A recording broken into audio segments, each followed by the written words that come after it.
ঢাকা ২০ সংসদীয় আসনে এনসিপির প্রার্থী নাবিলা তাসনিত ব্যবসা প্রতিষ্ঠান তরমুজ ইঞ্জিনিয়ারিং লিমিটেডের চেয়ারম্যান নির্বাচনী হলফনামায় উল্লেখ করেছেন তার বার্ষিক আয় ৪০ লাখ টাকা, স্বামীর আয় ২০ লাখ টাকার বেশি।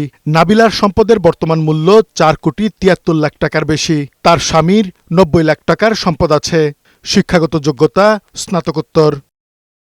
মুন্সিগঞ্জ ২ আসনে এনসিপির প্রার্থী ব্যাংকার মাজিদুল ইসলামের বার্ষিক আয় ৪১ লাখ ২০ হাজার টাকা, তার স্ত্রীর আয় ৪ লাখ ১২ হাজার টাকা।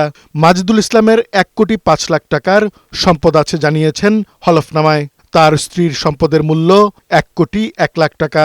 ব্যাংক লোন আছে ১৮ লাখ ৫৬ হাজার টাকা।